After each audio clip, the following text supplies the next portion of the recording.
kaibigan, ngayon ay araw ng Biyernes, June 12, 2026. At ngayon ay araw ng kalayaan ng ating bansa. 128 years ago na winagayway ni Emilio Aguinaldo, ang kauna-una nating presidente ng Republika ng Pilipinas, ang watawat ng Pilipinas doon sa Kawit, Cavite. At tayo ay naging malaya sa pananakop ng mga dayuhan. So 128 years ang nakalilipas nang tayo ay maging malaya na sa kamay ng mga dayuhan. Subalit parang ngayon ay nabihag po tayo muli, hindi ng mga dayuhan kundi ng mga masasamang pinuno ng ating bansa. Binihag tayo sa pamagitan ng pangungulimbat, pagkurakot sa kaban ng bayan, at pagbaluktot sa katarungan. Kaya bumalik tayo sa pagiging bihag ng mga pinunong tiwali. So ayun. So ngayon ay nandito pa rin ako sa Manila Memorial. At dito tayo umiikot pagkagaling natin ng trabaho. Papapawis tayo kahit konti para ma-relax man lang yung ating katawan galing sa panggabing trabaho. So maraming nagja-jogging ngayon kasi nga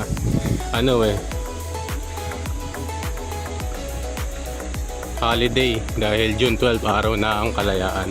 At ayun nga, nabanggit ko kanina na ang ating bansa ngayon ay hindi na malaya sapagkat mayroon tayong mga pinuno ng gobyerno na tiwali. Nakita niya naman sa mga nangyayari na binabaluktot nila ang katarungan at minamasama yung mga nagsasabi ng totoo. Kaya wala na tayong aasahan pa dito sa ating gobyerno. Hindi tayo ay dapat na lumantad na lang magpagsawalang ito o tumahimik. Ilantad natin ang katotohanan kahit napakahirap na ang sitwasyon, dahil walang ibang tutulong sa atin kundi tayo lang. Yung mga politikong pulpul at tiwali, iilan lang yan. Nasa kapangyarihan lang sila kaya sila malalakas. Pero kung pagsasama-samahin natin ang ating pwersa ay walang mangyayari sa mga yan, mapapahiya. At syempre dahil din sa tulong ng Panginoon Diyos, hingi tayo ng tulong sa Kanya na protektahan ang ating bayan at bigyan tayo ng kapayapaan. So alas 7 na ng umaga kaya medyo hindi pa naman ganong kainitan. Pero maraming nagtitiyag. So maayos naman ang naging trabaho natin ng magdamag. Wala namang naging problema. Tayo ay balanse lang, nakapagpahinga at nagawa natin yung ating trabaho ng maayos. Ganun lang dapat. So sana ngayong araw ng kalayaan maging malaya na tayo sa kamay ng mga tiwaling mga opisyal ng ating bansa. So naalala ko lang na kapag sumasapit itong araw ng kalayaan ay maraming pinapangako ng ating pamahalaan para matugunan ang iba't ibang problema ng ating bansa, sapagkat ito yung bumibihag sa atin yung kahirapan, yung kawalang trabaho, yung korupsyon, at yun na nga yung pagkakaroon natin ng mga masasamang pinuno. Sana ito yung inuuna ng gobyerno natin, yung mapalaya ang kanyang mga mamamayan sa pangunguna ng presidente, na mapalaya ang kanyang mga mamamayan sa kahirapan, sa paraan gumagawa siya ng mga hakbang o mga proyekto o mga aksyon na makatutulong sa ating bansa. Hindi yung pansariling kapakanan lamang ang kanilang inuuna.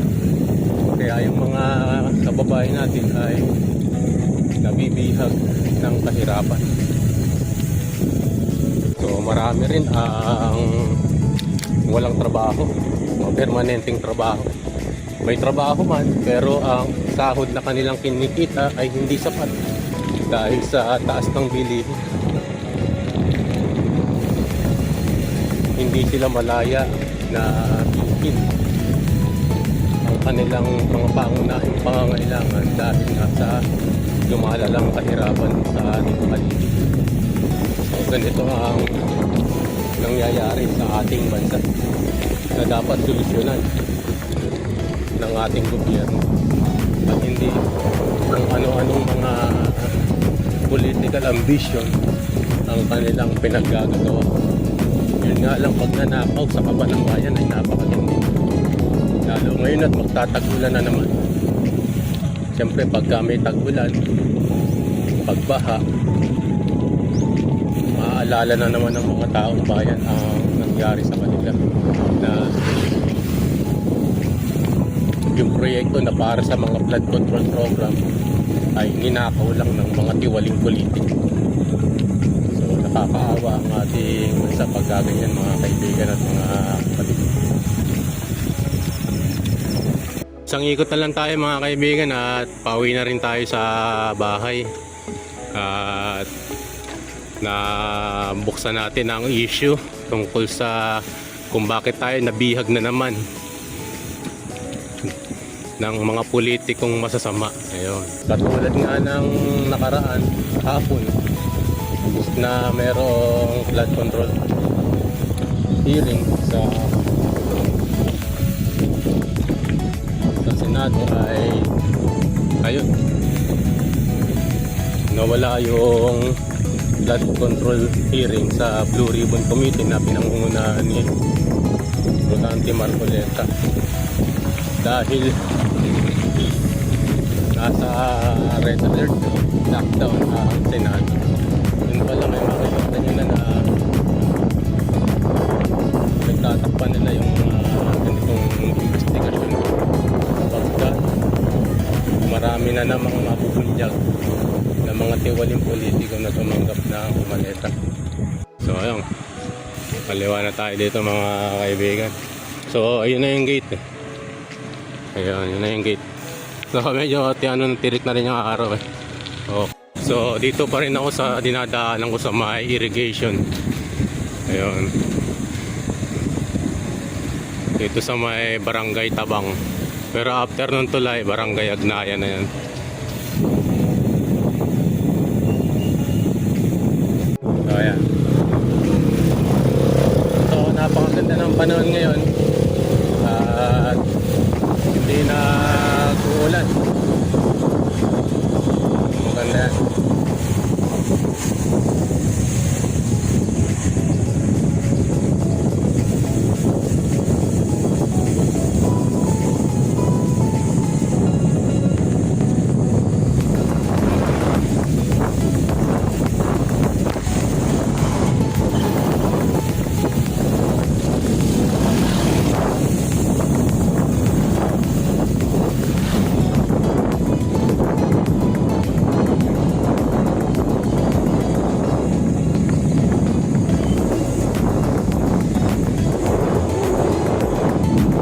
So, lapit na tayo mga kaibigan. Dito maraming isda dito. Maraming namimingwit din dyan.